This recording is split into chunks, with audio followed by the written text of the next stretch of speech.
Aceh itu apa sih? Cici Aceh itu Kakak. ya bahasanya cici, iya. mana? Oh, oke. Kakak. Oke. Heeh. Kakak, Kan kan kita oke. abang ya kan, berarti dia Aceh. Oke, Aceh. Oke, Aceh Aceh. Filu. Ya. Boleh cerita nggak nih? Latar belakangnya apa sih nih? Oke, Boleh cerita nggak? selamat pagi semuanya. Eh, Kalau yang di Pontianak pasti udah tahu deh latar belakang saya apa ya. Jadi Wis. latar belakang saya adalah seorang guru les dan juga merupakan salah satu pemilik tempat les yang ada di Kota Pontianak. Selain itu, saya juga mempunyai satu bisnis yang saya rintis sambil ngajar les, yaitu toko dekorasi balon.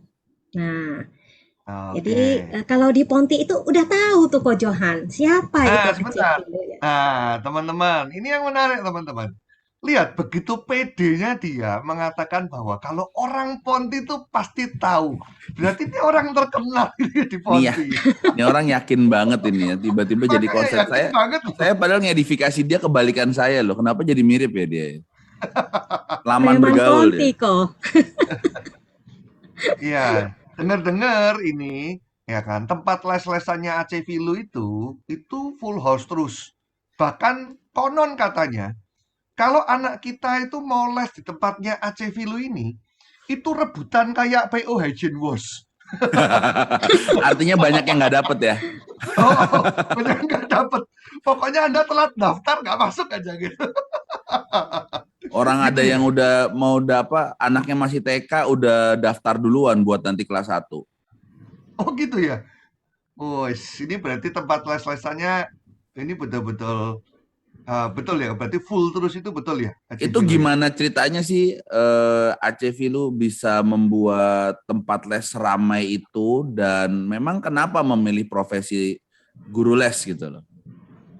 Oke, ini pakai konon ceritanya ya. Jadi kayak cerita masa lalu nih, kayak kita ini sedang mendongeng ya. Loh ya memang Iya, cerita betul. masa lalu ini. Jadi kenapa tempat les itu selalu ramai? Karena satu yang saya terapkan, anak les yang di situ itu harus bisa. Jadi Wis. kalau mereka ngeles, anaknya belum bisa dan belum paham, anaknya itu tidak akan pulang. Nah, jadi pada saat saya menjalankan tempat les Oh, itu, saya mempunyai satu prinsip, saya berani terima bayaran, maka saya akan bertanggung jawab terhadap anak yang sudah masuk ke tempat les saya. Gitu. Dan waduh, seperti yang keren, diceritakan keren, Ko keren. Johan bahwa untuk masuk tempat les saya biasanya harus ngantri. Biasanya 1 semester atau 1 tahun sebelum anak les itu masuk itu. Sekolah aja Jadi kalah ya? Sekolah aja biasanya 6 bulan sebelumnya nih 1 tahun ya. ya kemurahan Tuhan kok. Oke, oke. Aceh Milu, langsung aja Ya, deh. Terus pada waktu ketemu HD, pandangannya apa sih? Boleh nggak cerita? oke. Pada saat ketemu HD saya cuman berpikir bahwa HDI itu cuman MLM ya dan saya sama sekali tidak tertarik dengan yang namanya MLM. Saya pada saat itu, nah saya berbeda nih dengan teman-teman yang lainnya. Kalau teman-teman yang lain mungkin kan diajak sama temannya atau dijoinkan sama temannya. Kalau Vilo Ya. sendiri itu beda. Bedanya adalah Vilo yang cari apa sih yang menjadi produknya HDI pada saat itu yang saya butuhkan untuk menerapi atau saya butuhkan untuk kesehatan saya. Jadi saya beda Ko Johan dengan yang lainnya. Oh, Saya yang jadi mencari. memang ada kebutuhan ya. Ya, karena saya butuh produknya dan saya mencari. Oke. Berarti memang awalnya produk ya kan. Nah, cuman kan Ya, kalau kita lihat kalau awal Anda hanya seorang konsumen, kan Anda nggak berakhir di sini kan. Anda diundang begini kan pasti Anda bukan konsumen dong. ya. Betul kan? Apa yang membuat seorang Aceh Filu dengan segala kesibukannya ya yang menumpuk tadi diceritakan ya kan kok mau jalan HDI memang ada apa memang di HDI. Oke, ceritanya sebenarnya panjang ya, panjang banget gitu loh ya. Waduh. Jadi, jadi beberapa bulan pertama saya memang bergabung sebagai konsumen dan saya tidak tertarik sama sekali dengan bisnisnya. Tapi dalam bisnis HDI ini yang luar biasa adalah pada saat kita bergabung itu selalu, terutama saya ya, itu di follow up dan pada zaman dulu itu kan kita masih offline kan. Nah, saya itu di follow up oleh Upline Jakarta yang saat ini saya menganggapnya bukan sebagai upline lagi, sebagai satu mentor yang selalu membimbing saya. Nah, ketika di follow up itu kita diajak makan, diajak ngobrol. Tapi setelah ngobrol itu ada satu pertanyaan yang sebenarnya gampang ya. Tapi pertanyaan ini selalu mengganggu tuh Ko Johan dan rasanya berisik banget sih pertanyaan ini dan mengiang-ngiang dalam kupingku dan dalam otakku ini Ko. Oh, pertanyaan apakah itu? Nah, pertanyaannya tuh simple sebenarnya.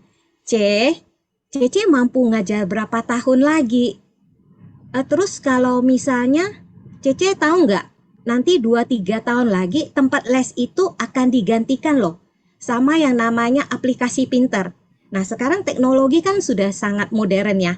Kita ada Ruang Guru, ada Google, ada apa lagi lah ya, begitu. YouTube. YouTube, dan orang tinggal Sebentar. mengklik. Betul, sebentar. Padahal Ya, ini dilontarkan sama para upline itu sebelum loh, Ruang Guru kan baru kan? iya, Betul kan? Ruang betul. Guru baru kan, pandemi baru keluar. Iya kan? Iya, Itu berarti tahun berapa itu? Wah, upline-nya visioner berarti ya.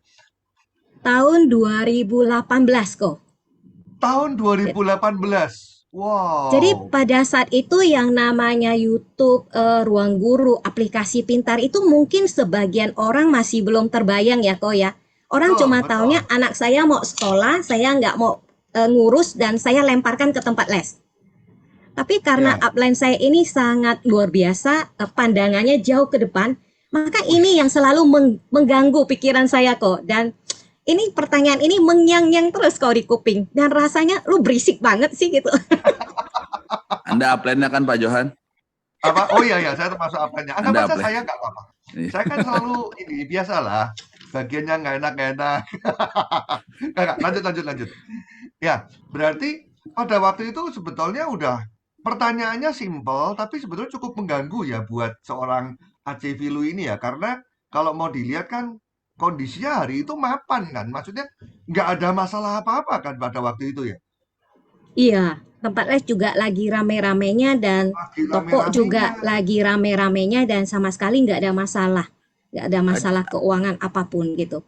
Aceh Filu harus cerita itu, maksudnya tempat les rame itu seperti apa? Karena kan banyak di sini tempat les rame ya berarti setiap jam ada satu orang yang ngeles gitu ya kan? Atau misalkan lagi rame jadi kalau buka kelas satu penuh gitu. Jadi ramenya itu seperti apa sih Ya Aceh itu Filu waktu itu? gini, yo untuk menguatkan itu tadi. Iklan Oke. lewat, iklan lewat. Nggak, lagi coba dijelaskan sama Bu Sri gitu. Ya, silakan Aceh Filu. Ramenya kayak apa Oke, sih? jadi ramainya itu seperti begini. Saya membuka tempat les mulai jam 2 sampai jam 7. Nah, kondisi tempat les adalah ruko lantai 3 dengan 6 ruangan dan 6 guru serta 3 asisten yang mengajar. Jadi di dalam tiap kelas itu ada 14 sampai 15 anak yang akan ngeles. Dan dengan level yang sama. Jadi kita punya sistem les itu bukan digabung. Misalnya jam 2 saya khusus untuk anak kelas 2. Nah, semua anak kelas 2 itu lesnya jam 2. Jadi kenapa tempat les ini selalu jadi sorotan? Karena pertama, mereka membayar dengan harga lebih murah dari guru privat, tapi mereka tetap mendapatkan yang terbaik karena dalam 1 jam mereka itu mempunyai satu komunitas yang sama dengan anak-anak seumuran. Jadi bagi orang tua murid ini merupakan satu nilai plus ya. Karena mereka merasa anak-anaknya itu banyak teman-temannya. Begitu. Jadi sesama anak-anak akan saling memotivasi. Oh ini nggak bisa loh.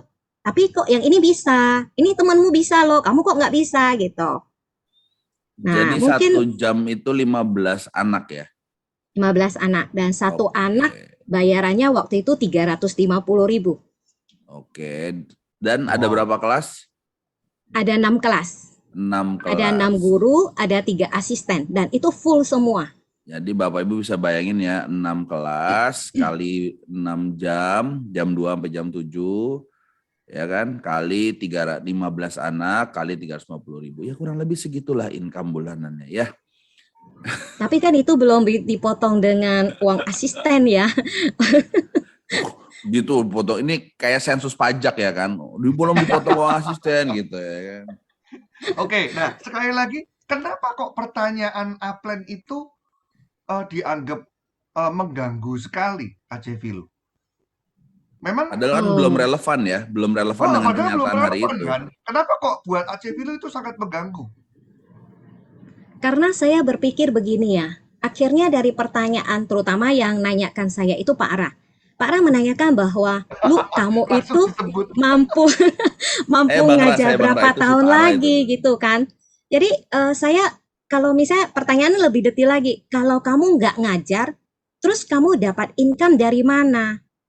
Nah, itu yang selalu mengganggu ya. Saya kemudian berpikir, iya ya, seandainya oke, dengan kapasitas saya sekarang, dengan keenergikan saya sekarang, saya masih mampu ngajar. Tanya jawab 15 anak 1 jam tuh masih oke. Ngajar matematika jelasin satu-satu itu masih oke. Tapi saya membayangkan kalau misalnya saya umur 50 tahun, apa saya mampu lagi ya tanya jawab selaju itu dan punya kesabaran sesabar itu untuk mengajarin mereka satu-satu secara mendetil. Nah, apa saya berpikir nanti umur 50, 55, saya enggak spot jantung apa kena stroke ya karena emosi. Kan kadang ngajar anak-anak itu kan butuh emosi yang sangat ya dan kelebihan yang sangat itu. Dan pada saat itu pertanyaan ini benar-benar mengganggu. Saya berpikir benar. Kalau saya seumuran 55 katakan ya, di mana anak-anak saya juga lagi berjuang untuk masa depan dan keluarga dia sendiri, dan saya nggak mau membebani anak-anak saya. Jadi saya merasa bahwa, ya bahasa kasarnya begini, pada saat ini saya merasa seperti generasi sandwich ya, di mana saya berada di tengah, bagian paling enak daging, yang paling disukai semua orang, tapi saya juga di atasnya ada rotinya yang berupa orang tua dan di bawah itu seperti anak-anak saya. Jadi saya merasa kondisi ini sangat tidak tidak mengenakan bagi saya dan saya tidak mau mengulang kondisi ini di masa tua saya. Nah itu yang membuat saya berpikir keras dan akhirnya mau mencoba. Ya udahlah, saya coba jalanin lah begitu. Singkat ceritanya. Jadi intinya Aceh Filo ini takut ya kan, jika nanti usia 55 memang tidak bisa seaktif hari ini, ya kan. Padahal saat itu anaknya mungkin baru merintis, ya kan. Kalau sampai Aceh Filo tidak ada penghasilan, berarti Aceh Filo ini akan ngerepotin anak. Intinya itu yang ditakutkan ya. Betul kok. Dalam arti bukan kita ini durhaka ya, bukan. Tapi saya lebih berpikir lebih baik saya itu tidak merepotkan mereka. Jadi tidak ingin membebani anak, ya kan. Ya, Jadi akhirnya berarti tertarik di bisnis HDI karena ngelihat bisnis HDI itu umur 55 pun bisa jalan karena ada sistemnya gitu ya. betul. Dan pada saat itu saya berpikir gini, waktu saya ditawarin itu kan sudah umur 40 ya. Jadi saya berpikir, oke, 40 sampai 55 masih punya waktu 15 tahun. Saya mencoba menjalanin dan ternyata kalau memang suatu saat tempat les ini tutup, toh hasil dari 15 tahun ini masih mampu membiayai masa tua saya. Gitu kok. Oke, berarti ini betul-betul persiapan untuk pensiun ini ya. Ya, Oke. bahasa kasarnya begitu kok. Yang Bahasa menarik Pak kasarnya. Johan, banyak orang Ya. itu kan beralasan ya Bang Jo ya. Ya, Saya masih punya anak di rumah, saya masih punya kerjaan, saya masih punya kalau udah pulang harus suami segala macam. Nah, yang menarik ini adalah bagaimana ya waktu itu Aceh Filo mengatur jamnya. Nah, ya kan tadi kan udah dibilang dia jam 2 sampai jam 7 udah ngelesin, betul nggak Bang Jo? ya Nah, itu yang saya mau sebelum tanya. beliau punya waktu lebih banyak akhir-akhir ini, kan itu kan harus dimulai. Nah, ini mungkin Aceh Filo bisa sharing nggak buat teman-teman juga di sini. Waktu Aceh Filo memutuskan untuk oke deh, saya mulai. Nah, ini kan Padahal kan waktunya udah penuh ya waktu itu ya. Waktunya sendiri sudah penuh. Nah ini gimana bisa mengembangkan bisnis HDI-nya dengan kondisi tidak ada waktu? Bukankah ini semua kondisi yang sering kita hadapi ya Bang Jaya?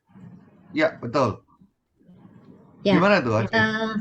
jadi cara saya menyikapinya adalah saya langsung membuat rencana kerja saya.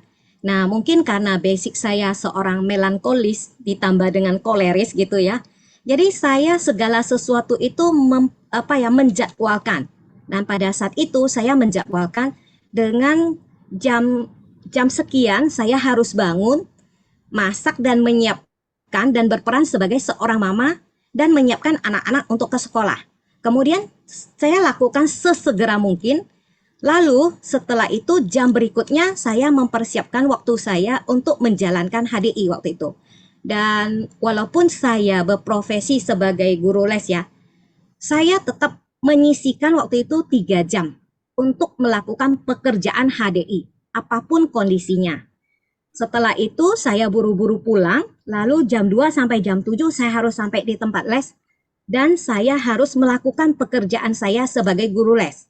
Nah, pulang dari situ saya harus segera untuk mandi dan mendampingi anak-anak duduk manis di rumah, berperan sebagai ibu dan berperan sebagai istri. Nah, begitu cara saya menyikapinya. Jadi mungkin orang akan berpikir, berarti kita harus bangun lebih awal, tidur lebih malam, dan kerja lebih keras. Betul. Nah, itu yang saya lakukan selama 2 tahun pertama ya. Terus kapan Wow. istirahatnya, Cek? Kita kan me time. Saya Pada saat itu saya jujur tidak terpikir sama sekali untuk me time. Bahkan pada saat misalnya saya ngajar Senin sampai Jumat ya. Jumat malam pun saya sudah memikirkan Sabtu saya harus expand kemana. Nah, pernah satu kondisi saya coba expand ke Sekadau. Saya ngajar sampai jam 7, pulang saya istirahat sebentar, jam 9 saya udah harus naik taksi. Jam 9 malam ya. Jadi orang lain lagi malam minggu nonton. Saya di dalam taksi dan sampai di kota Sekadau itu jam 2 subuh. Dan Sabtu saya kerja, Minggu malam saya pulang, Senin saya sudah duduk manis di rumah. Begitu yang saya lakukan. Aceh, saya terus Ya. terang penasaran loh. Aceh, ini mohon maaf ya, mohon maaf Ya. banget, mohon maaf. Teman-teman bisa bayangin ya teman-teman. Ini orang dalam keadaan mapan loh. Aceh, kalau boleh saya tanya, Aceh segitu takutkah ngerepotin anak? Atau enggak, saya nggak tahu. Aceh punya pengalaman apa sih? Kok sampai segitu takutnya ngerepotkan anak sampai kondisi yang mapan itu ibaratnya betul-betul prepare untuk hal berikutnya untuk mempersiapkan masa depan.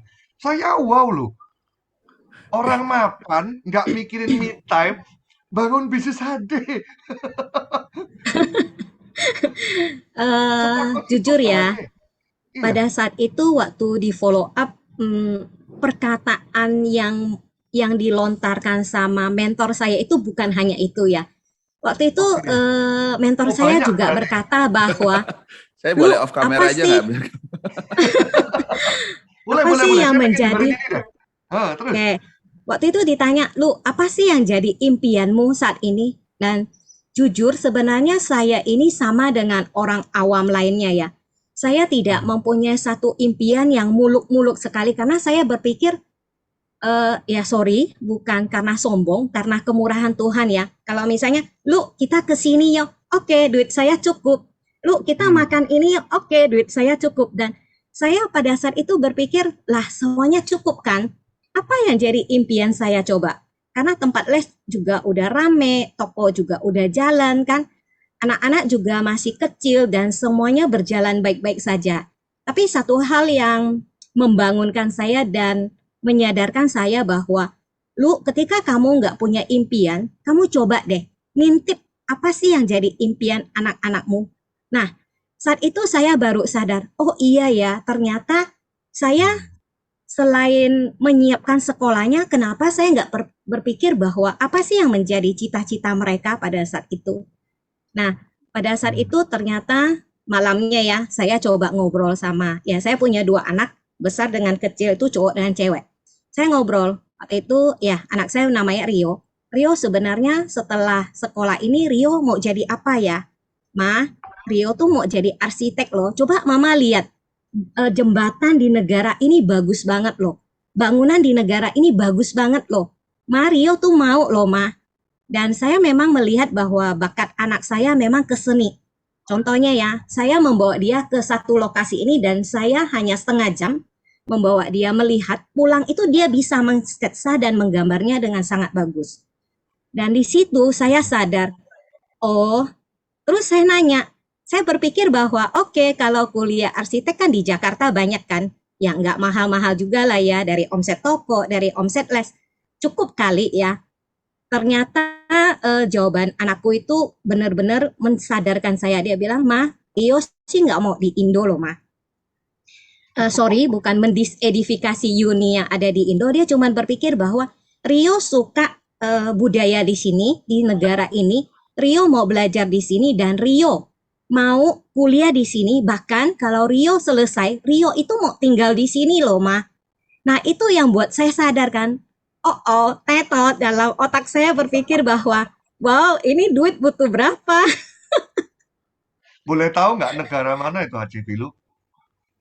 Dia langsung spesifik ya. Saya bersyukur punya anak yang memang sudah bisa memikirkan masa depan dia sendiri. Dia bilang bahwa Rio mau ke Shanghai. Jadi saya waktu itu sudah mulai searching, wow, ke Shanghai berapa ya? Biaya hidup berapa? Terus dia bilang dia mau kerja di sana, berarti kan minimal saya harus menyiapkan apartemen kan? Minimal. Nah, kalau dengan omset toko dan omset dari les, nggak mampu kali ya untuk mempersiapkan masa depan Rio begitu. Terus nggak sampai di situ kok. Terus datang lagi tuh suami tuh, dia bilang, lu kok kamu tanyanya ke Rio mulu? Kok nggak tanya ke Shelin, anak cewekku kan? Shelin, kalau gede mau jadi Adil gitu apa? ya. Mama, Shelin tuh suka sama binatang loh, Ma. Enak loh kalau lihat dia mengerti, dia itu lagi kenapa, dia itu lagi butuh apa. Enak kan, Ma?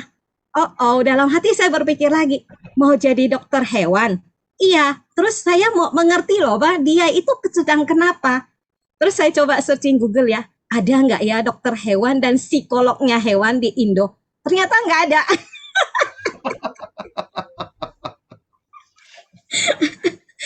Luar biasa Jadi kan, dan intinya, pada saat itu intinya saya ada. langsung sadar.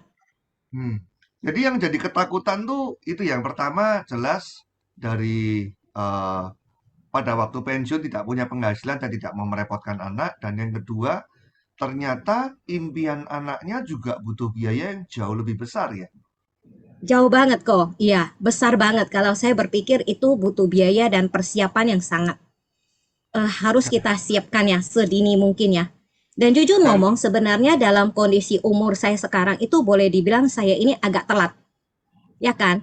Karena saya hanya punya waktu berapa tahun aja untuk menyiapkan masa depan mereka dan keinginan mereka. Dan pada saat itu saya berpikir, oh, waktu saya sangat singkat. Baik, saya akan coba menjalani ini secara profesional sambil tempat les itu saya jalankan secara profesional, begitu. berarti semua jalan secara profesional di awalnya ya. Betul.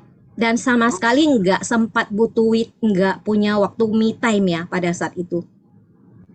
terus berarti bisnis les jalan, bisnis HD juga jalan, terus tahu-tahu eksekutif crown gitu ya Haji Filu ya. Kalau dibilang begitu kayaknya gampang banget ya, Ko ya. Nah itu yang Terus, saya pengen nanya. Apakah mulus pada waktu jalan di HDI? uh, ya, kalau dibilang mulus, ya ceritanya sangat panjang kok. Jadi, segala sesuatu itu tidak ada yang berjalan mulus. Banyak sekali pada saat saya menjalankan itu, saya mendapatkan hambatan dan tantangannya. Terutama tantangan itu selalu datang dari orang terdekat. Nah, ngomongan mereka, apa ya, yang membuat kadang-kadang rasanya simple sih ya, tapi kan nyolot banget gitu loh. Nah itu, contohnya pertanyaan yang nyolot itu paling gampang ya, kalau dari suami dia bilang, lu kamu nggak cukup stres gak dengan kondisi tempat les sekarang, dengan pekerjaan sekarang? Kamu itu nganggur kah? Gitu. Hmm. Kalau dari teman-teman terdekat itu parahnya adalah mereka akan bilang bahwa, lu tempat lesmu itu sudah nggak ramai kah? Udah nggak ada peminatnya kah? Terus toko balonmu tuh udah nggak ada yang mau dekor, dia bilang gitu. Jadi tantangan itu selalu ada. Dan yang paling menyakitkan itu tantangannya selalu dari orang terdekat kok. Apa itu? Yaitu pertanyaan-pertanyaan yang nggak enak itu, serta tantangan Oh, untuk kita berkomitmen terhadap waktu yang sudah saya buat tadi kok. Selalu banyak godaan yang akan datang gitu. Ya, jadi intinya, tiba-tiba muncul lagi kan, suaranya aja tapi. Ya, jadi intinya memang apa ya, hanya orang-orang terdekat inilah yang mampu menyakitkan walaupun cuma dengan komentar gitu ya. Betul. Dan itu Rasanya sih buat simple teman-teman, ya. iya, buat teman-teman selamat ya. Kalau Anda pengen tahu sedekat apa Anda dengan mereka, iya mungkin dari cuman gestur atau mungkin cuman satu kata, dua kata bisa membuat hati Anda terenyuh, ya berarti orang itu sangat dekat dengan Anda. berarti awalnya kalau ngelihat dari suami sendiri seperti itu responnya, berarti suami juga nggak support ya awalnya ya? Nggak pernah support. Oh, nggak pernah support. Terus gimana tuh ceritanya? Kalau saya untuk ke suami ini segala pertanyaannya semampu saya menahan diri kok. Jadi kalau misalnya saya mampu nahan diri, saya akan nahan untuk tidak menanggapi apa yang menjadi ngomongannya. Tapi saya terus mengerjakan ini dan membuktikan bahwa ini loh hasil saya kerja gitu. Jadi dengan cara meyakinkan dia bahwa bisnis ini adalah bisnis terbaik adalah dengan memberikan hasil ke mereka gitu. Bahwa apa yang saya lakukan, apa yang saya perjuangkan, apa yang saya doakan, ini ada hasilnya. Dan saya membuktikan dengan cara, nah ini enaknya begini ya, pada saat kita membangun satu bisnis yang baru di saat kita belum butuh, itu hasilnya jauh lebih baik. Contoh ya, untuk kehidupan sehari-hari, itu kan hasil dari tempat les dengan hasil dari toko cukup ya. Nah, pada saat itu saya membuka satu rekening tersendiri hasil dari HDI. Jadi pada saat kita tunjukkan itu kan rasanya wow gede banget gitu loh. Tapi sejujurnya kan hasil itu kita nggak pakai, Vilo nggak pakai, simpen. Oh, ini perlu dicatat loh teman-teman, menarik loh. Berarti sebetulnya membangun bisnis HDI itu lebih enak pada waktu kondisi baik-baik ya? Betul, kalau saya pribadi saya melihat bahwa ketika saya membangun bisnis HDI itu lebih enak saya membangunnya di kondisi yang saya belum membutuhkannya. Betul betul betul. Ya, masuk akal juga sih. Kapal sekoci itu dibuat kan bukan pada waktu kapalnya mau tenggelam ya. Jadi kapal Ya, sekoci itu dibuat di saat awal kapalnya dibuat memang ya. Iya iya iya, ini menarik nih. Berarti bagaimana caranya meyakinkan? Nggak usah pakai teori ya, nggak usah berdebat. Berarti pokoknya suami tanya gitu ya, pokoknya diain aja gitu berarti ya. iya, diiyain Oh, terus kita tetap lakukan pekerjaan dan peran kita sebaik-baiknya. Tapi kita juga jangan berpikir bahwa, lu paham nggak sih, gua itu lagi kerjakan ini, lu bisa ngerti nggak sih? Ya jangan. Kita yang harus berpikiran bahwa saya kerjakan ini tanpa harus mengurangi peran saya sebagai istri, sebagai ibu rumah tangga, sebagai guru les, dan sampai satu titik ya, 2 tahun saya menjalankan ini sama sekali saya nggak pernah promo di medsos. Jadi saya tetap menjaga integritas saya sebagai guru les gitu. oke, menarik. Berarti ini peran semua harus jalan ya. Ya, Tapi bukti juga segera ditunjukkan gitu ya. ya kok. Oke oke oke. Terus setelah itu apa yang terjadi? Ada keputusan terbesar dalam hidup apa sejak di HDI? Katanya ada yang sempat galau-galau cukup lama. Kalau boleh tahu apa itu? Eh, Keputusan terbesar sejak jalan HDI adalah saya diminta untuk tutup tempat les. Jadi Enggak, teman-teman diminta, bayangkan ya, tapi bukan bukan dari diri sendiri. Kok bukan. diminta? Oh, bukan. Saya Oke. diminta dan bahasa kasarnya gini, saya dipaksa. Dipaksa. Sebentar. Aceh Filu, kalau kita ngomong dipaksa, Anda kan udah punya KTP kan ya? Artinya kan sudah dewasa ini. Lah kok mau ya kan? Gimana tuh? Jadi ceritanya panjang ya sebenarnya. Kenapa saya mengatakan bahwa saya dipaksa untuk nutup tempat les? Karena sejujurnya saya jalanin HDI ini kan banyak sekali pergumulan dan hambatan yang saya dapatkan. Pada dasarnya saya juga manusia seperti teman-teman yang lainnya. Saya juga pernah merasa saya capek, saya galau, saya lelah. Bukan saya yang harus jalankan ini dan saya nggak mau jalankan ini. Tapi ketika saya mencoba untuk berlari, menghindar, berhenti, selalu ada momen yang menguatkan saya kembali dan menarik saya kembali ke sini. Dan kembali lagi ke sifat saya aslinya bahwa saya ini koleris. Saya langsung pada saat itu to the point sama Tuhan. Saya bilang, Tuhan kok saya ini mau berhenti, saya udah mau lari dari HDI, tapi kok orang ini kok datang lagi ya, ini downline loh, minta pendampingan, terus curhat segala macem, dalam hati mau ngomong kan, siapa yang suruh lo gabung gitu kan, kok gua sih yang dicari. Jadi intinya di saat-saat merasa apa ya istilahnya nggak kepingin di HD sebetulnya ya, Ya, merasa berat, ya kan? Tapi justru di saat-saat itu ada downline yang menghampiri minta dibantu. betul. Aceh Filu, boleh? Sebenarnya dalam lubuk hati terdalam ada komplainan loh kok. Betul. Siapa yang Nah, joinin elo gitu loh. betul. Itu yang saya kepengen nanya. Karena saya yakin banyak orang mengalami itu dalam tanda kutip kalau kita peka. Yang kuasa tuh ngasih tanda, ya kan? Dan banyak orang mengabaikan. Bahkan menurutin seperti apa kata hatinya Aceh Filu tadi kan. Siapa yang suruh lu join gitu kan? Kenapa lu minta saya dampingin gitu kan? Tapi kenapa kok akhirnya Aceh Filu mau? Akhirnya memilih untuk dampingin. eh Ya, seperti yang saya cerita tadi ya. Saya tuh berapa kali mau lari dan pada saat itu akhirnya saya nggak tahan. Saya berdoa sama Tuhan, saya bilang, Tuhan kalau memang ini adalah bisnis yang kau siapkan untuk saya, Tuhan besarkan omset saya, besarkan jaringan saya seperti omset di tempat les. Jadi doa saya nyolot banget ya sama Tuhan ya. Dan Oh, ternyata dalam waktu dan kemurahan Tuhan ya, dalam waktu kurang lebih 2 tahun, dan Tuhan itu benar-benar memberikan hasilnya. Dan pada saat itu saya disadarkan bahwa ini loh doanya Tuhan. Jadi pada saat upline saya datang, dia bilang, lu full time lu. Makanya saya bilang tadi, saya itu dipaksa untuk full time. Tapi pada saat itu sebenarnya saya ada negosiasi ya dengan upline saya. Saya berkata bahwa boleh nggak kita tunda setengah tahun lagi. Dan ternyata view pandangan upline saya ini jauh ke depan ya. Dia mengatakan bahwa nggak bisa lu. Kamu nggak bisa nunda setengah tahun lagi. Kamu harus putuskan sekarang.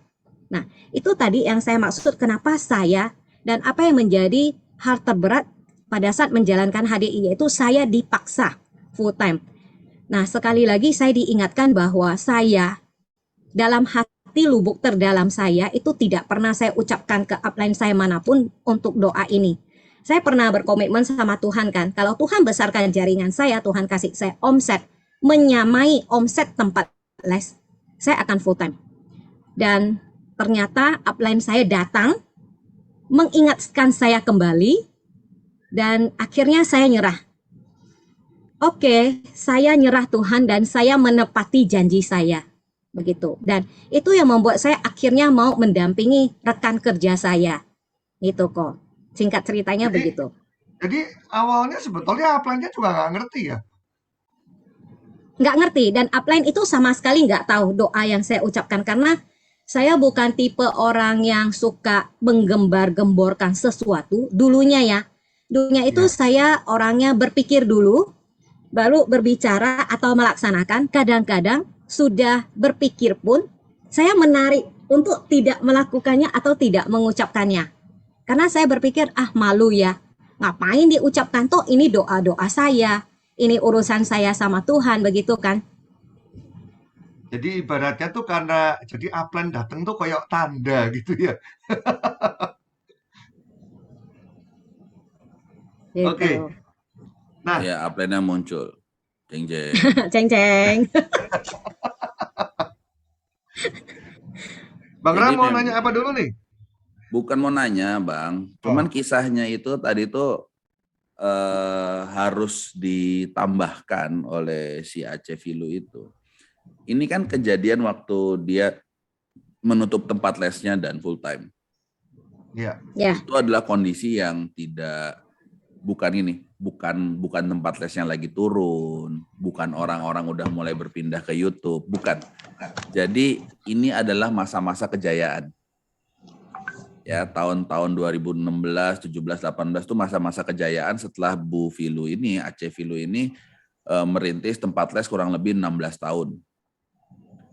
Jadi ini tempat les yang penuh dengan memori, penuh dengan glory gitu ya, dan juga komunitas gitu. Jadi waktu upline-nya dia, waktu upline-nya mentornya dia itu minta nutup gitu ya kan, itu berat sekali ya, karena bukan kondisi, ya gini, kita punya bisnis bangkrut aja ngelepasnya berat gitu ya, walaupun kita tahu harus dilepas. Ini baik-baik saja harus dilepas gitu. Nah ini yang teman-teman belum diceritakan sama Aceh Filu, mungkin Aceh Filu bisa lebih detail sedikit ya menjelaskan di momen itu apa yang membuat Aceh Filu akhirnya memutuskan untuk menutup tempat les at that moment juga, gitu, ya kan? Kenapa? Karena yang pertama Tuhan tidak maksa. Yang kedua, mentor juga tidak bisa menggunakan apa-apa kecuali mengingatkan. Betul ya kan? Tidak bawa pedang, tidak bawa golok gitu kan, enggak ya kan? Enggak ada ancaman, tidak ada kekerasan fisik, kekerasan verbal gitu ya kan, penghinaan kan enggak ada ya. Berarti kan kembali lagi waktu itu adalah pada keputusan. Jadi yang pertama adalah itu yang kita mau tahu hari ini, kenapa akhirnya memutuskan. Terus yang kedua, apa konsekuensi daripada keputusan itu? Ya, apa yang langsung secara direct Anda alami ya, Anda kena pukul omongan orang-orang gitu ya kan, seperti apa, dan itu harus juga maksudnya diceritakan bahwa masa depan itu harus diperjuangkan. Nah, yang terakhir adalah coba ceritakan kondisi 6 bulan setelah Anda mengambil keputusan itu. Yang harusnya tadi kan ditunda 6 bulan ya kan. Nah, Anda coba ceritakan apa yang terjadi kalau 6 bulan ke depan itu ya, Anda tidak segera mengambil keputusan di bulan itu, bagaimana dampaknya. Jadi ada 3 pertanyaan. Yang pertama, apa yang membuat Anda tetap mengambil keputusan itu walaupun tidak ada pemaksaan. Yang kedua, apa konsekuensi instannya langsung setelah Anda mengumumkan itu. Wah, itu kan seru banget tuh ya kondisi di sana ya, emak-emak itu ya. Dan 6 bulan kemudian, dan 6 bulan kemudian, bagaimana pandangan Anda melihat ke belakang? Silakan, Aceh Filu. Oke, kondisi yang membuat saya full time adalah pada saat itu saya, ya kembali lagi, saya pernah berjanji sama Tuhan bahwa saya akan full time kalau saya mendapatkan omset sebesar itu. Jadi pada saat saya mendoakan ini pun, saya tidak hanya berdoa, tapi saya melakukannya secara konsisten dan terus-menerus. Yang kedua, apa yang saya dapatkan setelah saya memutuskan full time? Oh, banyak sekali. Banyak sekali ngomongan-ngomongan yang sangat menyakitkan yang membuat itu dan menciptakan satu kegalauan dalam hati ya. Jadi semuanya itu pada saat saya mengumumkan saya full time, semuanya tidak berjalan dengan lancar. Bahkan dari orang terdekat sekalipun, dari suaminya, suami mengatakan bahwa lu kan udah tutup tempat les tuh, lu nggak mungkin ngajar lagi kan, mau nggak kita buka satu toko lagi di kota lain. Nah itu kan tawaran yang menarik banget kan. Jadi dapat omongan nggak enak juga masih digoda juga ya. iya, terus orang tua murid itu masih telepon terus kok, minta lu buka tempat les lagi dong, buka jam lagi, bayarannya kurang kah? Maukah kita tambahin fee-nya gitu loh? Udah nggak usah ngajar rame-rame, misalnya kemarin ngajar 15, oke sekarang ngajar 10 dengan satu anak misalnya 400. Jadi kan hasil dari apa ya, hasilnya kan sama kan dengan jumlah anak yang lebih sedikit, dia bilang gitu. Jadi banyak sekali tawaran-tawaran yang masuk dan jujur, saya juga manusia ya. Ada down, ada mundur, ada maju, ada mundur, ada maju.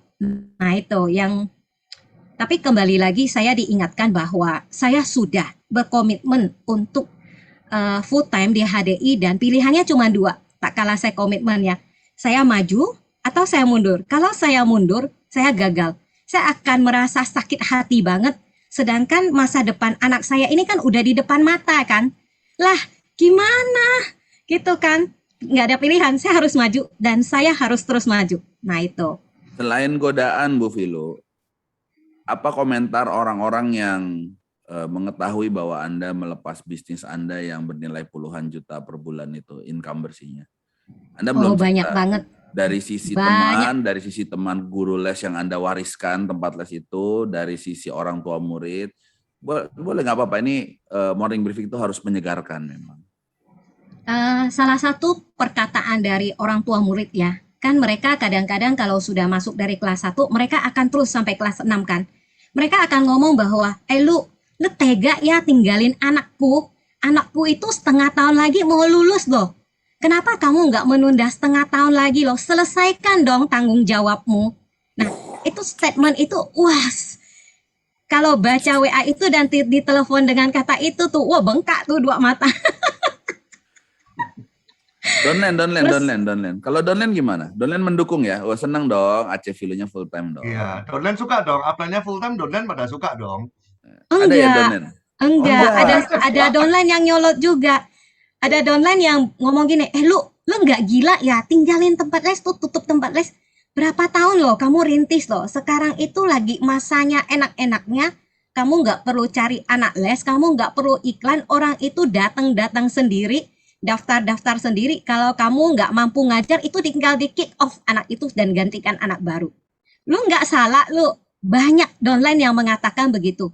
Mendingan kamu sambil jalan deh, tambah asisten deh lu, begitu. Ini Donlen unik pun, ya. Donlen pun nggak support ya. Donlen Jadi pun saudara tidak bukan mensupport seneng ya. upline yang full time. Mantap. Donlen ikut teror upline full time.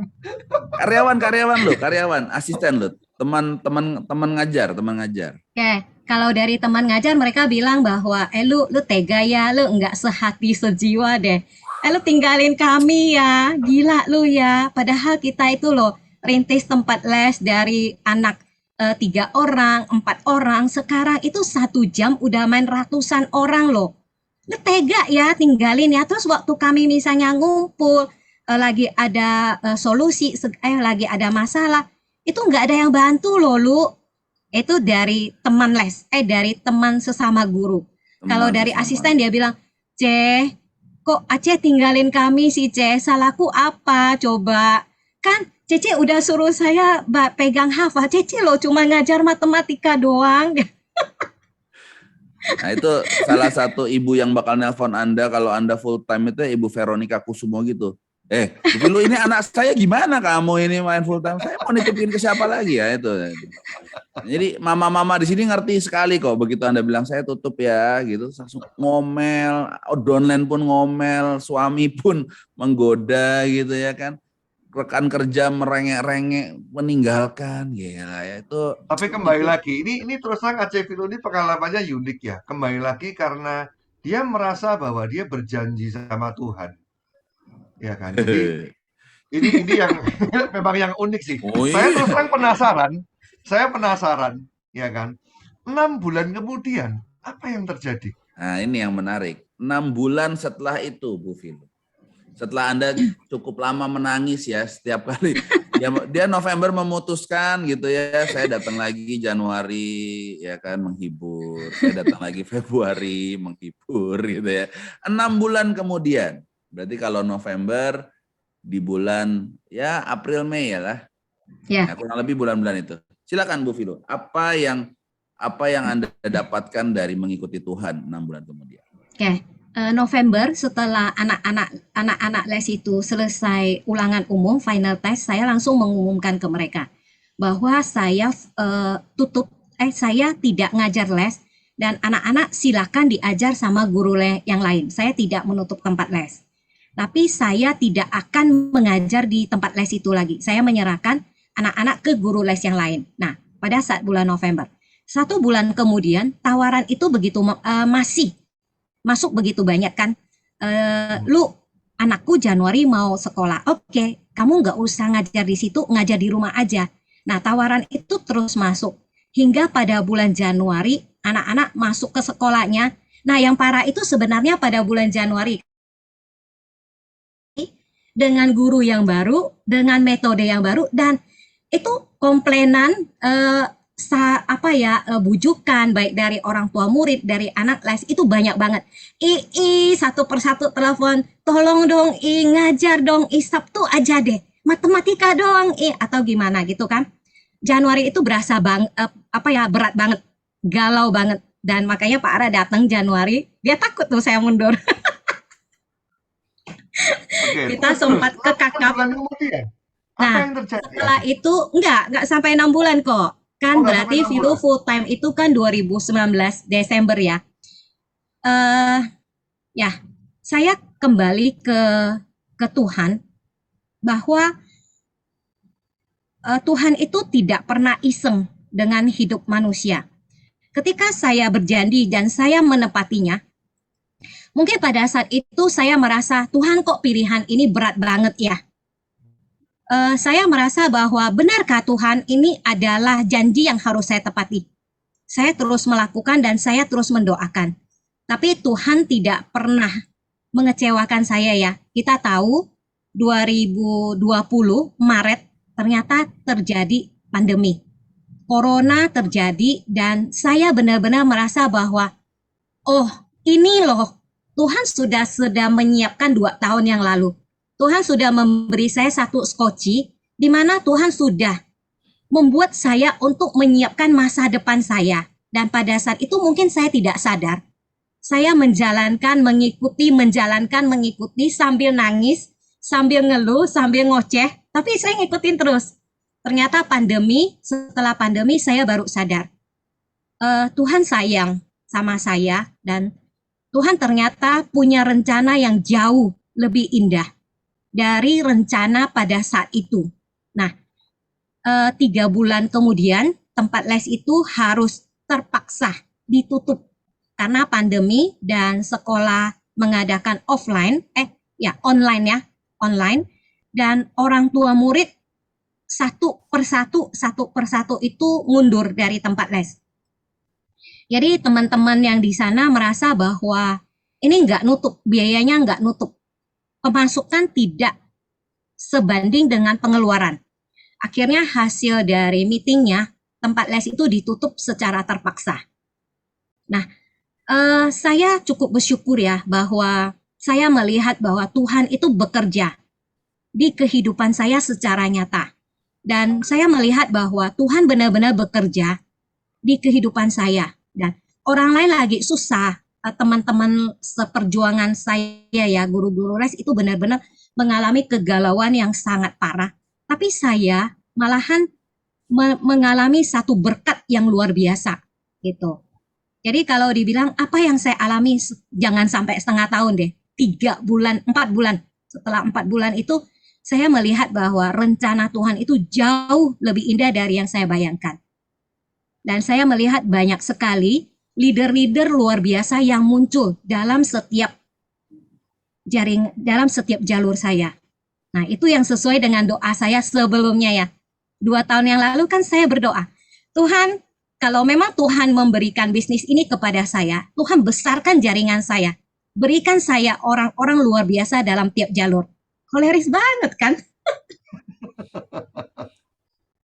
Ya, itu kalau kisahnya dituruti, maka hari ini morning briefingnya adalah kisahnya gini. full time karena pandemi gitu ya kan. Bukan full time karena keputusan, bukan. Full time karena terpaksa gitu ya kan. Gimana Bu Filu jadi full time di HDI? Ya, tempat les saya kena pandemi, terpaksa saya tutup. Korban banget ya kan. Tapi kalau hari ini kan ceritanya berbeda. Karena kita mengikuti, ingat Tuhan gak pernah maksa untuk Anda menepati janjinya, Anda punya pilihan untuk mengingkari. Tapi ketika kita menepati janjinya, hari ini kisahnya kan menarik kan. Saya full time karena saya memilih bisnis HDI. Wih, keren ya kan? Karena Tapi ini pilihan, buat teman-teman loh. bukan karena kondisi. Iya, cuman Sekarang buat loh teman-teman. kita bisa ngomong loh. Betul, makanya ini yang saya kepingin juga teman-teman belajar sesuatu dari sini, ya kan? Bahwa jangan berhenti, ya kan? Kalau kita mau merenungkan, saya percaya kok. Mungkin kalau Anda berpikir gini, lah itu kan kalau Aceh Filu ini mungkin dia berdoa begitu. Bagaimana kalau saya mungkin nggak berdoa? Kalau saya pribadi, teman-teman, saya mempercayai bahwa di saat pertama kali kita ketemu Hadi, dan kembali lagi yang unik itu kan gini Bang Ra, jalur sponsorisasinya siapa itu kan yang kita nggak bisa milih kan.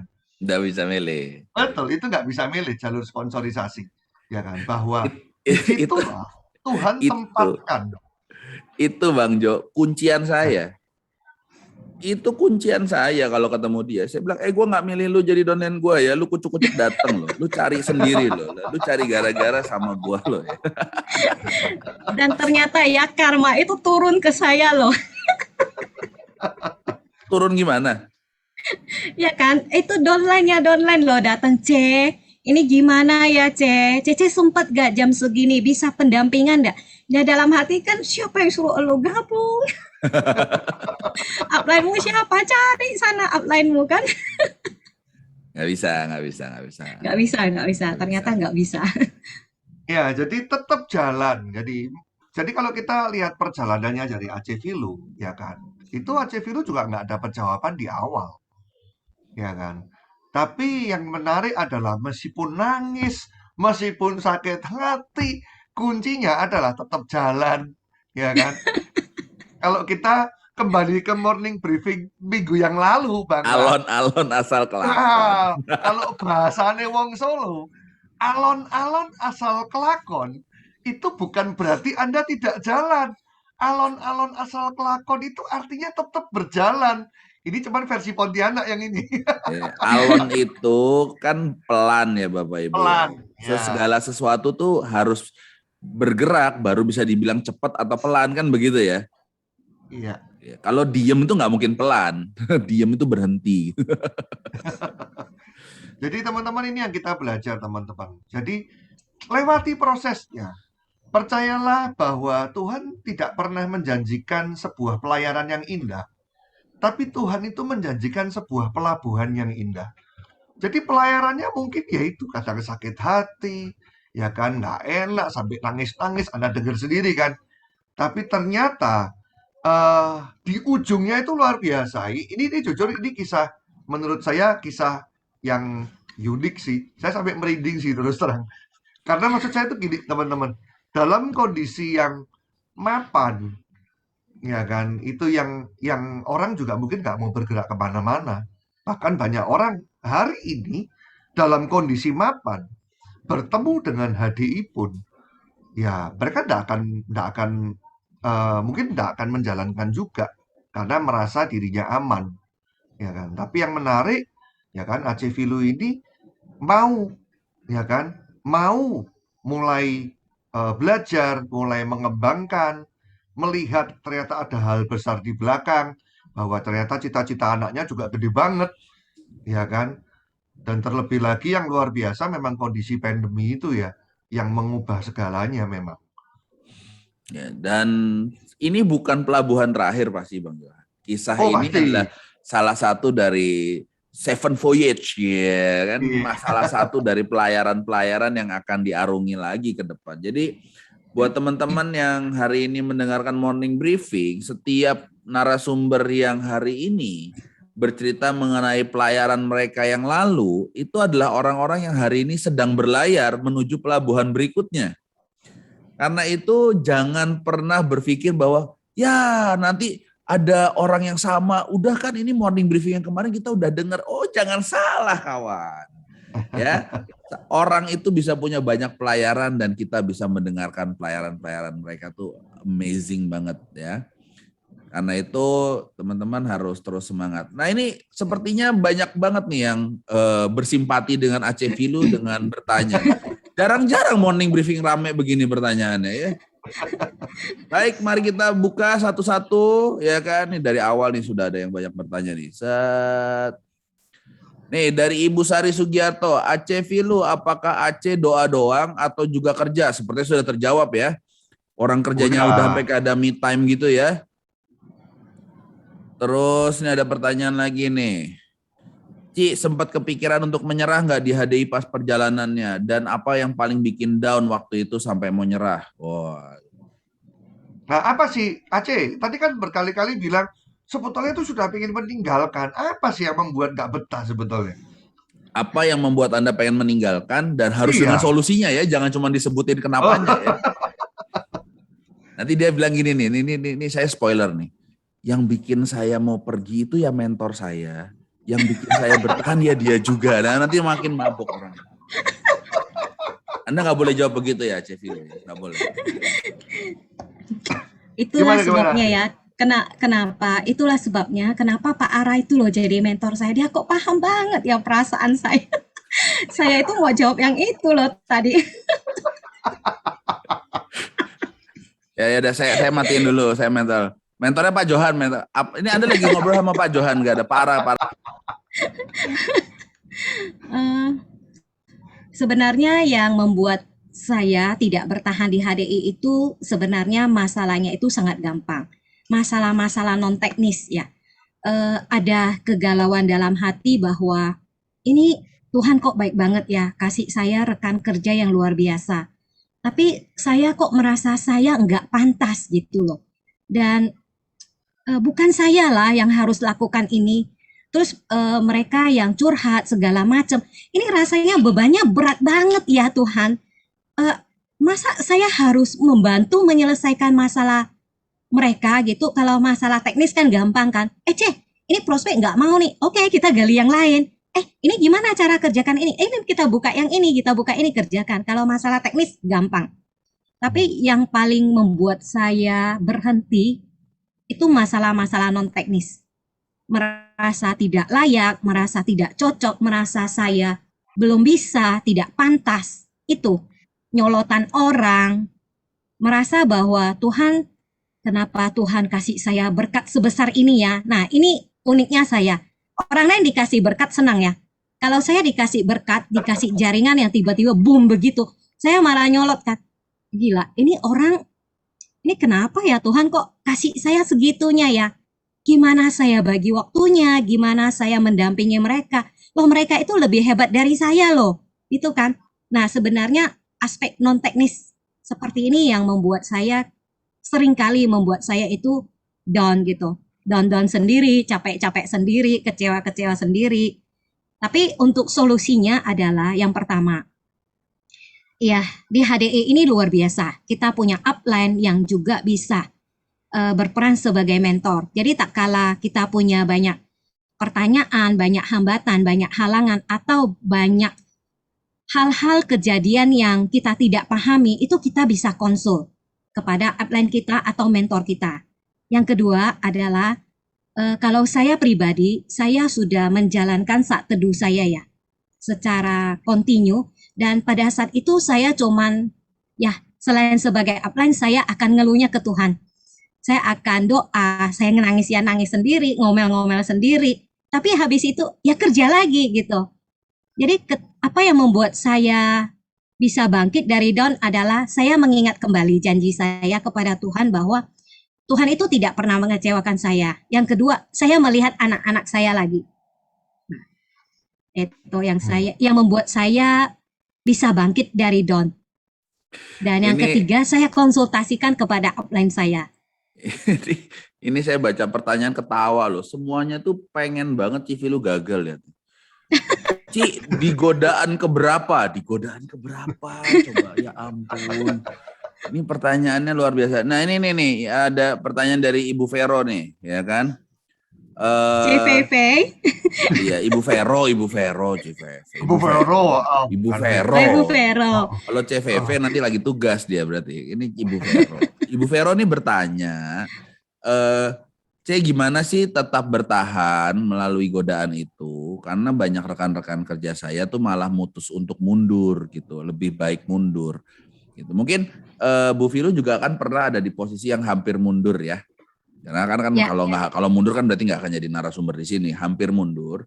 Nah waktu itu apa sih yang ya pilih satu kejadian yang Anda hampir mundur, penyebabnya apa? Dan waktu itu Anda menemukan solusinya bagaimana? Nah yang satu ini yang detail supaya Ibu Vero ini juga cukup puas ya, karena dia kan orangnya sangat melankolis ya, dia pengen tahu detailnya. Kalau masalah begini waktu itu baliknya kenapa gitu ya. Silakan Aceh.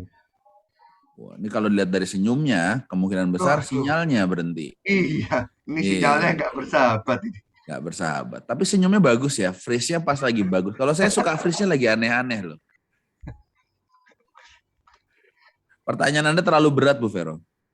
Iya, sampai sinyalnya aja nggak kuat nangkep. Sampai sinyal aja nggak kuat. Gitu. Ya, Bu Maria Angelin dan Pak Andri tolong dikontak Bu Vilo, siapa tahu Iya, tolong dikontak. bisa nge-freeze. merestart. Ya, mungkin mentornya mau menjawab. Nggak, nanti biar dijawab sendiri. Tapi sekali lagi teman-teman yang memang menurut saya sangat menarik ya, bahwa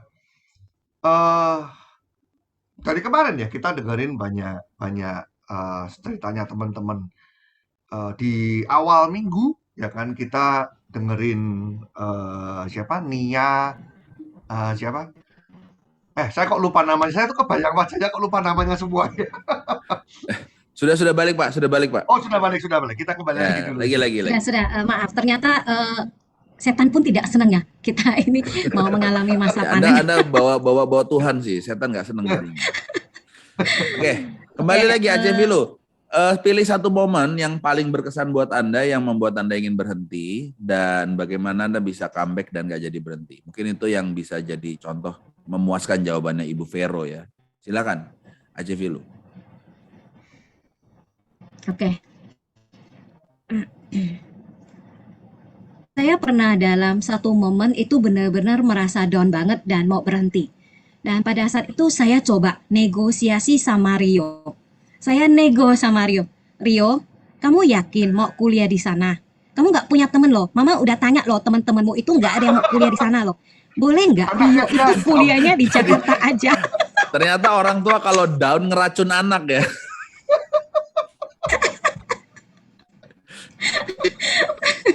Waduh, bahaya sekali jadi ya. Bu jawabannya Vero, jangan sampai ya. jawaban Rio ini yang benar-benar buat saya bangun lagi.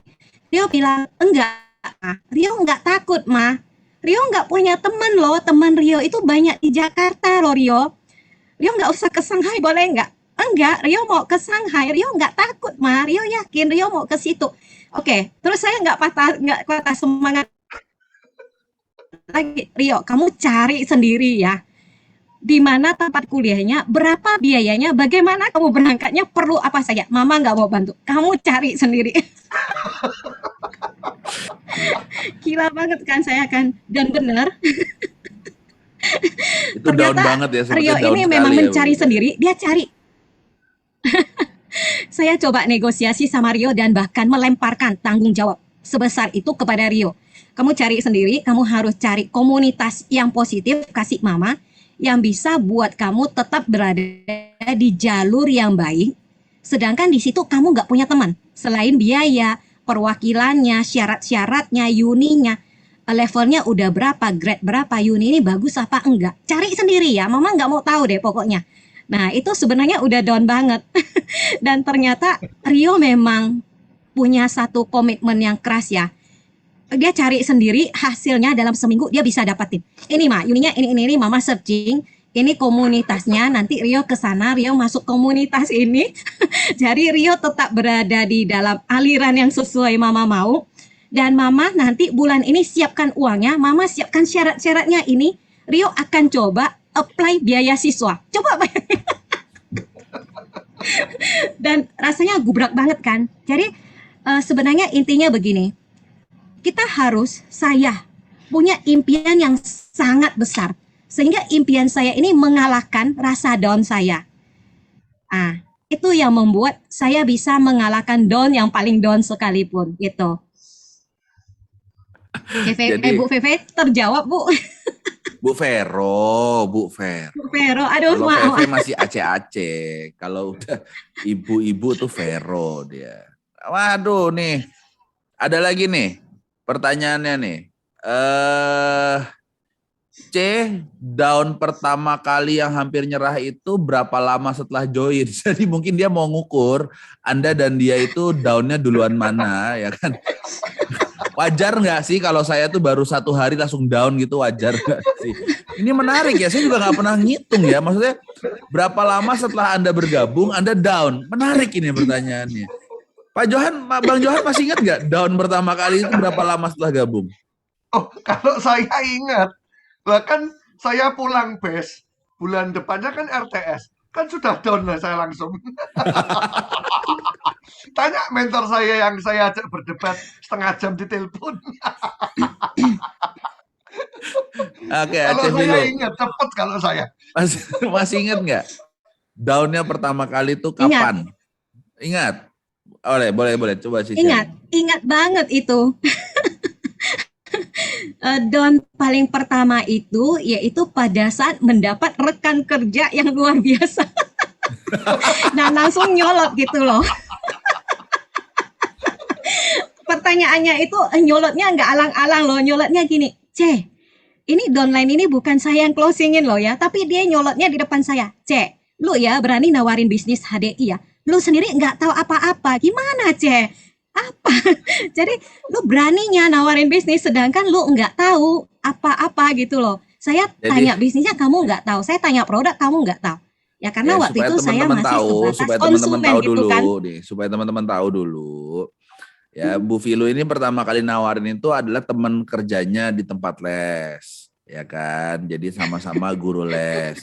Nah, guru les ini nawarin ke orang tua murid, ya kan? Nah, orang tua murid ini beli dan ternyata dia adalah orang yang pernah mengikuti MLM juga gitu. Intinya jalan langsung gitu Jadi kan. begitu Tidak ditawarin, tapi dilihat jalan. produknya, dilihat ada bisnisnya, dia pengen tahu, ya kan? Nah, karena temannya Bu Vilo ini dia cuma nawarin produk doang dan dia nggak pernah ikut training, nggak pernah ikut apa-apa, dia juga nggak mau jalanin bisnisnya, dilemparlah ke Bu Vilo, gitu ya kan? Ketemulah orang ini, jeng-jeng. Ini produk ini fungsinya apa? Hah? Karena waktu itu belum ada support system di Pontianak, belum ada. Tapi untung waktu itu langsung sudah ada ya. Nanti datang ya, ketemu ya. Nah, Iya. kita simpan misteri guest-nya Misteri ini ya. guest-nya ya. Nanti Jangan kita dibuka, jangan dibuka. jangan Ya, dibuka, jangan Itu dibuka. saya dibuka. ingatnya ya 7 pertanyaan. Waduh, sinyalnya hilang lagi nih. Iya. Ingatnya apa, Bu Vilo? Saya ingatnya itu malam begitu siangnya closing, malam itu langsung ada 7 pertanyaan berenten tuh. Gimana dapat awardnya? Gimana dapat jalan-jalan gratisnya? Gimana bisa dapat uang sakunya? Gimana dengan bonusnya? Gimana naik peringkatnya? Mak, dalam hati ya, Gila, ini kapan aku dia masih ingat taunya? loh 7 pertanyaan. Gile, dosa gua nanti diingat Ya semua. ingat, melankolis Tapi Pak. teman-teman, ini meskipun dari tadi kita ketawa-ketawa ya, ini ada sesuatu yang kita bisa belajar loh sebetulnya. Ya kan? Bahwa di saat kita mendapatkan orang punya kemampuan, pertanyaannya, pantaskah kita atau sanggupkah kita untuk bimbing mereka? Ya kan? Jadi ya kemurahan Tuhan ya Aceh Vilo tertolong upline-nya langsung tahu ya kan sehingga upline-nya langsung backup. Kebayang nggak rekan-rekan bahwa sebetulnya ada banyak di bawah jaringan Anda hari ini itu orang-orang yang punya kemampuan ya, tapi karena mungkin kita belum mampu, akhirnya mereka ya nggak jadi apa-apa ya. Ini sesuatu hal yang kita bisa belajar sama-sama loh teman-teman. Ya, jadi kita harus juga tumbuhkan diri kita, intinya itu. Ya, yes, menarik. Sudah, nih terakhir sebelum kita ke itu, ini udah waktunya nggak berasa nih ya. Terakhir, Aceh Filu, selain urusan finansial masa depan anak, apa yang membuat Aceh Filu tetap bertahan di HDI? Wah, menarik sekali nih ya. Ini kayaknya orang ini tidak ingin cuman bicara mengenai uang gitu ya kan. Ada nilai apa selain uang yang Anda dapatkan di bisnis ini? Sebenarnya udah dijawab sama Robert Kiyosaki ya. Di dalam buku Business School sebenarnya sudah dijawab ya. Jadi Bu Vika Boles nanti Anda boleh baca bukunya Robert Kiyosaki judulnya Business School. Itu pertanyaannya persis seperti Anda. 8 nilai tersembunyi yang didapat di bisnis multilevel marketing selain uang. Tapi nggak apa-apa. Ini adiknya, Philo Kiyosaki gitu ya. Silakan, Ibu Philo. Apa yang Anda dapat dari pengalaman Anda menjalankan bisnis HDI selain uang? Wah, menarik sekali ya. Saya jawab. Saya bersyukur ya. Pada saat saya bergabung di HDI, saya langsung di coaching sama upline saya, dan pada saat itu dari Billionaires ada namanya program elit. Jadi program elit ini akan menyiapkan kita menjadi satu pemimpin-pemimpin yang luar biasa. Dan pada saat itu upline saya begitu jeli ya, dan langsung maksa, bukan ditawar-tawar lagi. Upline saya itu begitu gampang, datang tanda tangan, Philo ikut, pakai ilmu nunjuk dia. Padahal pada saat itu anak les saya itu lagi sedang mau ujian nasional kelas 6. Jadi dia datang ke Ponti dengan enaknya, tanda tangan, dan langsung bilang, ikut ya. Dan pada saat itu sempat ya, saya itu berasa, lu tega banget ya, lu tahu nggak anak lesku itu lagi mau ulangan umum, mau ujian nasional, tapi saya dipaksa untuk ikut program elit. Nah, apa yang saya dapatkan dari program elit? Nah, teman-teman, kadang-kadang sesuatu yang memaksa kita itu tidak semuanya tidak baik. Untuk hal ini, kita bersyukur tidak di dalam satu komunitas HDI yang serba positif ya. Ketika saya didaftarkan untuk ikut program elit, di situ saya mendapatkan banyak sekali nilai-nilai yang mengajarkan bahwa ini sebenarnya kehidupan. Bahwa HDI ini adalah satu perjalanan kehidupan. Di mana saya dulunya nggak pintar ngomong. Jadi walaupun teman-teman jangan berpikir bahwa maklumlah Philo itu pintar ngomong ya, karena latar belakangnya guru les. Jangan salah teman-teman, sampai saat ini pun, sampai pagi ini pun, saya kalau mau bocorin, jangan tahu sama kok Pak Ara ya. Saya kalau mau ngisi acara, saya pasti penyakit lama itu kumat, akan sakit perut gitu kan. Jadi dulu, jangankan suruh sharing begini ya, suruh misalnya contoh yang paling gampang itu kita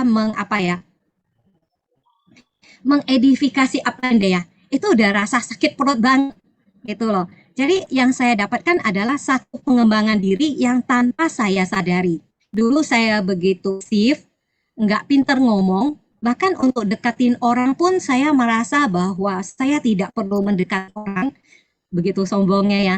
Dan saya merasa bahwa saya enggak bisa dan enggak mau mendekati orang lain begitu. Dan dulu saya begitu egois ya. Jadi koleri saya akan tinggal ilmu nunjuk dan hanya ini. Nah sekarang saya bisa paham bagaimana membaca karakter orang dan saya harus bagaimana. Jadi banyak sekali yang saya dapatkan selain dalam bentuk uang. Saya bisa mengajar anak lewat setiap momen ya. Ketika saya ngajak nonton, kalau dulu saya ngajak nonton ya pulang nonton ya udah kita makan tidur yuk, udah malam besok harus ibadah begitu kan. Nah kalau sekarang enggak, ketika kita habis nonton ya, waktu makan kita akan nanya, Rio tadi belajar apa dari film itu? Awal-awal anak saya pun bingung, Mama apaan sih? Film ya film lama, itu nggak masuk akal, mah gini kan.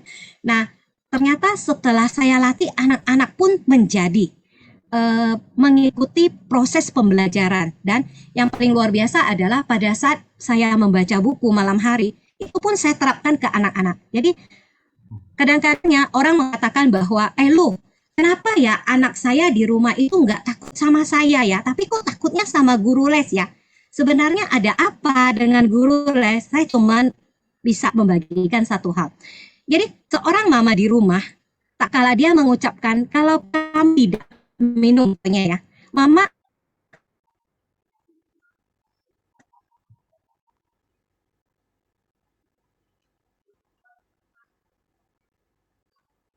Wah, ini sinyalnya hilang lagi nih Bang Ra.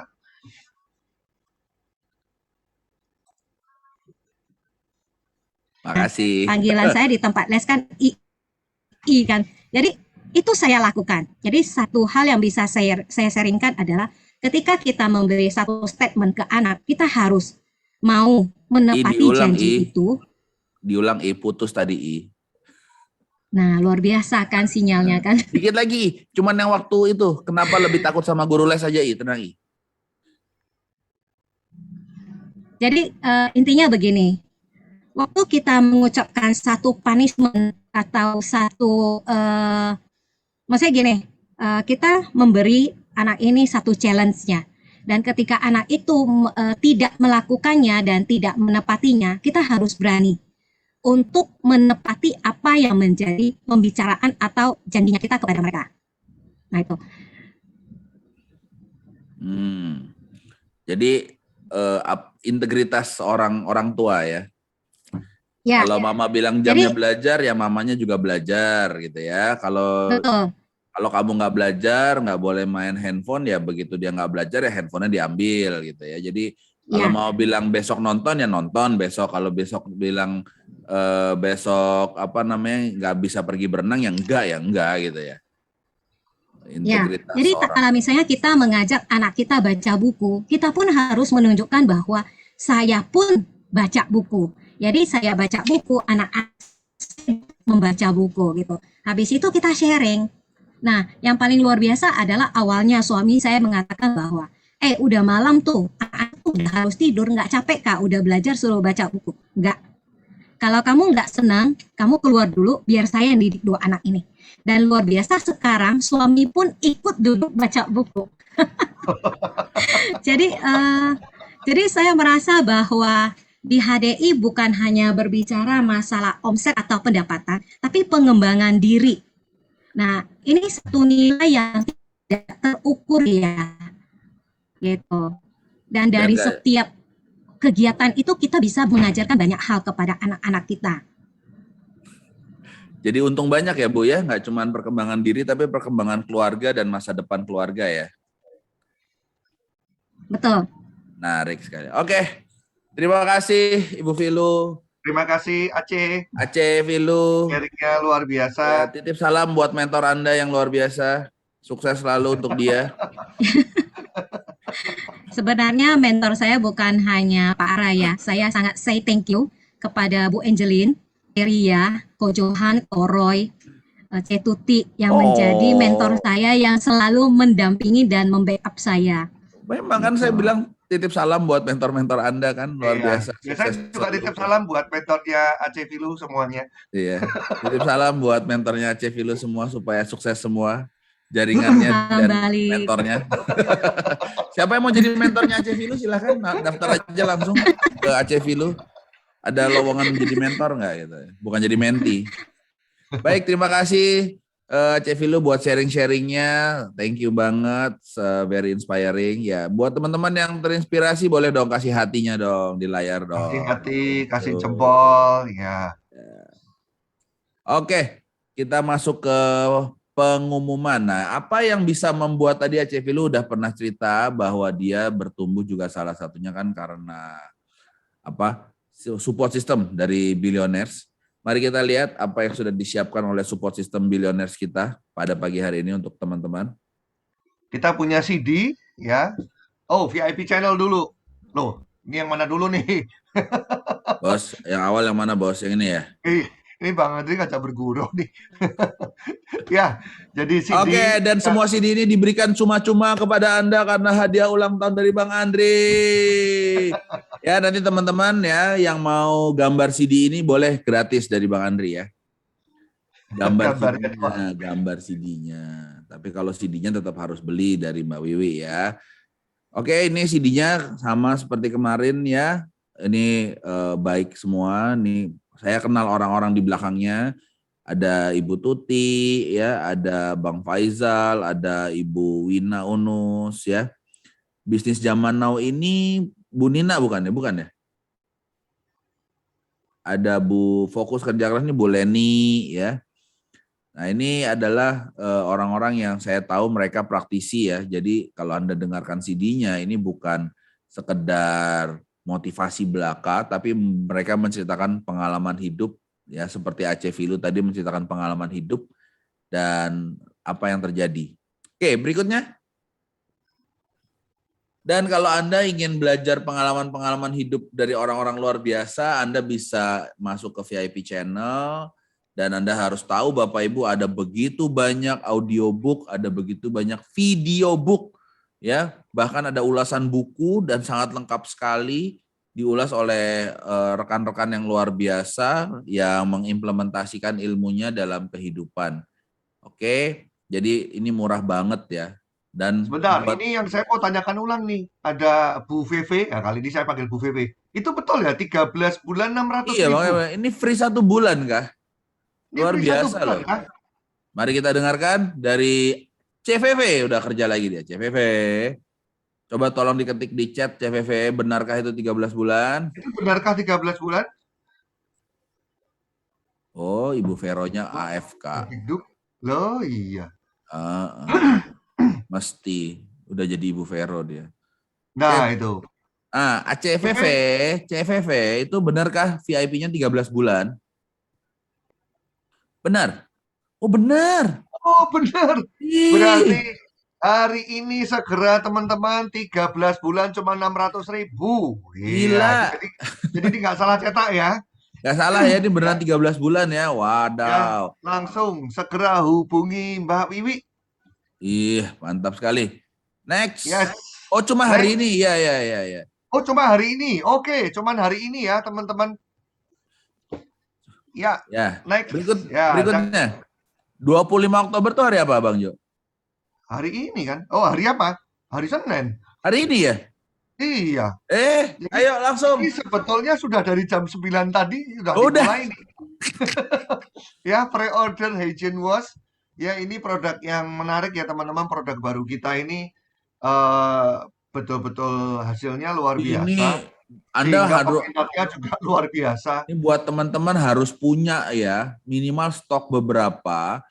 Karena ini sampai dengan akhir tahun akan ada banyak sekali promo, apa bukan promo ya, apa marketing dari perusahaan ya yang akan menggunakan fokus pada produk ini. Jadi nanti Anda akan sangat terbantu sekali dengan testimoni-testimoni dari orang-orang maupun influencer ataupun bahkan artis-artis papan atas yang sudah disiapkan oleh perusahaan yang lagi digodok materinya sekarang ini untuk membantu kita memasarkan produk ini. Jadi please ya guys, ini produk laris banget karena harganya sangat terjangkau ya, below 100. Dan hasilnya luar biasa. Sedikit bocoran sih, kemarin sudah ada testimoni dari orang yang menggunakan Propolis Hygiene Wash ini, ya kan? Jadi ini mohon maaf ya, ini kan memang untuk para wanita yang keputihan itu banyak yang terbantu banget. Jadi Ya, baunya hilang, ya kan? Nanti tunggu resminya diangkat lah. Tapi ya itu kemarin kita udah sudah, dapatkan. kita kemarin sempat lihat banyak sekali testimoni-testimoni dari yang make ya. Mulai Betul. dari rasa gatal yang berkurang ya, Ya, infeksi ya, terus juga jamur ya. ya. Itu semua sangat terbantu dengan produk ini. Dan waktu saya coba Bang Jo ya, oh ya Bapak Ibu, Bapak juga boleh pakai ya, jangan bukan Oh, Ibu doang boleh, ya. boleh. Nah ini ternyata teksturnya apa ya, lembut ya. Gitu. Karena Jadi foam waktu kan bentuknya. karena foam, tapi dia nggak tipis gitu. Jadi kan karena sama-sama foam, saya kan pernah cobain pakai W1 ya. W1 ya betul. Foam W1 yoga foam kan juga ya. W1. Beda Bapak Ibu. Yang ini dia kayak lebih kenyal teksturnya gitu. Jadi apa ya? Kayak apa kotoran-kotoran tuh sensasi bersihnya terasa sekali deh. Ini enak banget. Sensasi bersih ya kan kita tahu lah, biasa kan kalau untuk pria ataupun wanita ya kan kita online ataupun offline sering duduk berdiri kan di daerah intim itu kan banyak lipetan ya. Dan itu kan keringet, kotoran, lembab dan yang lain-lainnya. Ya, ini pakai ini enak sekali. Saya recommended banget ya. Ya, jadi segera ya sudah bisa di-pre-order ya. Sudah Segera. dari tadi Ini jam 9. PO-nya bakal terus nih. Ya, dan ini akan terus berjalan. Ya, New Ya. Clover Honey nih, New Clover Honey PO-nya berjalan terus.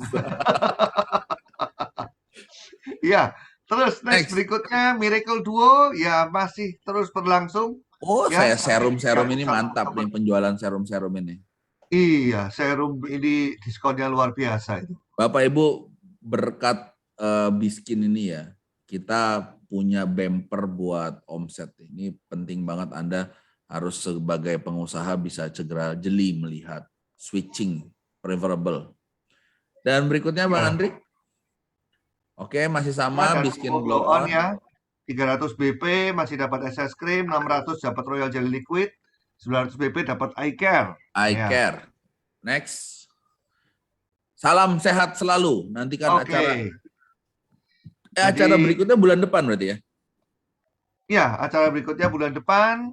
Kita tunggu teman-teman, kalau boleh tahu sekali lagi sampai hari ini acara morning briefing ini yang Anda dapat banyak boleh kasih hati. Jadi akan Boleh kita ketik juga pertimbangkan di bulan chat ya, depan. karena ini Boleh ketik di chat ya karena kan? kita akan meeting hari ini untuk menentukan Iya. apakah Bang Ara Apakah dan kita Bang tetap Jo jalan? kontraknya diperpanjang atau berubah jadi Mbak Sri dan Mbak Puji ya.